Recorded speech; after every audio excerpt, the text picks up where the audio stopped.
Are you saying that your reputation as a lady killer is unjustified? Totally. Totally? I've found it very difficult to live with that image. This isn't really a story about cricket. Rather about a very wealthy, maybe even spoiled young man who until now has been enjoying the best of two possible worlds. Suppose you'd say that, one goes out at nights and has womanizers and drinks and all that, and when one comes back, one lives a pure Muslim. Well, actually, it doesn't happen like that.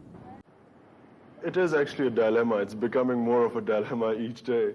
The thing is, I want to live in Pakistan. To find a girl in the West, I might be lucky one day. Maybe I do fall in love with someone who wants to live here.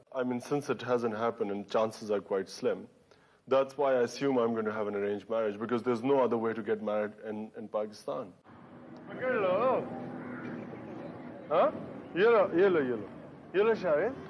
Yellow.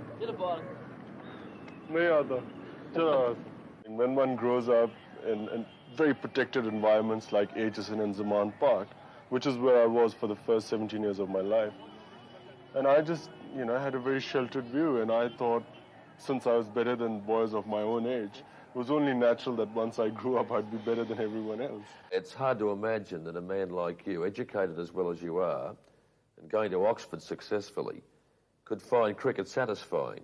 Actually, a lot of people ask me this, and some of my friends here, they keep, implying that I must be quite stupid, or certainly quite brainless, to, pursue a little red ball all day long. Azim. Imran Khan.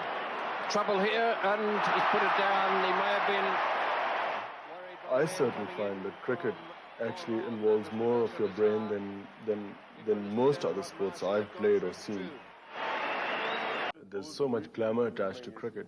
It's just like a man from a poor family or poor background or deprived background wanting to be, dreaming of being a film star.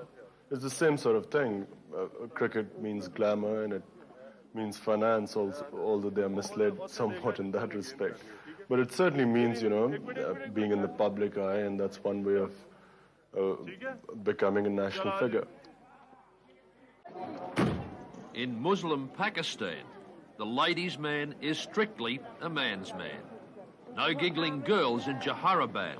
You're quite obviously a proud man, but it could be said that sometimes your demeanour on and off the field borders on arrogance. Well, I've never considered myself arrogant, which is what I've been accused of, or a snob.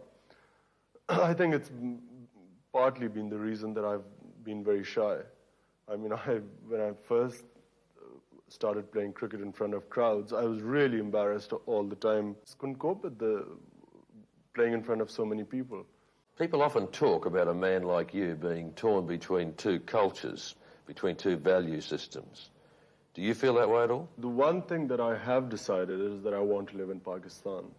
And therefore, I did say that chances are I'm going to have an arranged marriage.